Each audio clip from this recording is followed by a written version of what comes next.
నైరుతి బంగాళాఖాతాన్ని ఆనుకుని ఉన్న శ్రీలంక తీరంలో ద్విత్ర తుఫాన్ బలపడనుంది. ప్రస్తుతానికి శ్రీలంకకి ఇది 80 కిలోమీటర్ల దూరం, పుదుచ్చేరికి 480 కిలోమీటర్లు, చెన్నైకి 580 కిలోమీటర్ల దూరంలో కేంద్రీకృతమై ఉంది.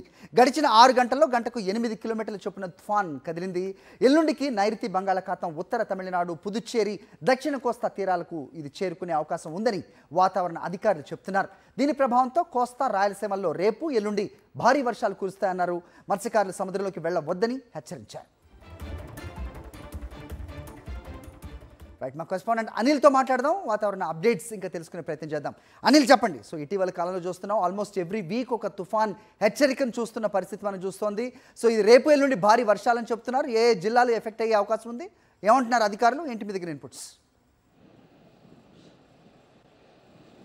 హరి, ఇప్పటికే దిత్వా తుఫాను వేగాన్ని పుంజుకుంది. స్వల్పంగా వేగం కూడా పెరిగినట్టుగా వాతావరణ శాఖ వెల్లడించింది. గడిచిన 6 గంటలుగా 10 కిలోమీటర్ల వేగంతో పయనిస్తున్నట్టుగా సమాచారం అందుతుంది. ముఖ్యంగా దక్షిణ ఆగ్నేయంగా పుదుచ్చేరికి 430 కిలోమీటర్లు, చెన్నైకి దక్షిణంగా 530 కిలోమీటర్ల దూరంలో ఉన్నట్టుగా వాతావరణ శాఖ కొద్దిసేపటి క్రితమే వెల్లడించింది. అయితే దాని ప్రభావంతో దాదాపుగా పెద్ద ఎత్తున వర్షపాతం నమోదు కాబోతోంది.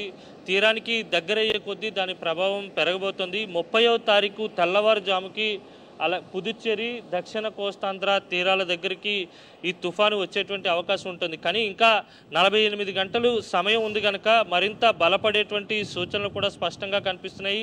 తీవ్ర తుఫానుగా మారేటువంటి అవకాశం కూడా ఉందనే అంచనాలు కూడా ఉన్నటువంటి నేపథ్యంలోనే ఇప్పటికే తమిళనాడు అంతటా కూడా హై అలర్ట్ కొనసాగుతోంది. ఐఎండీ ముఖ్యంగా 5 రాష్ట్రాలను అలర్ట్ చేసింది.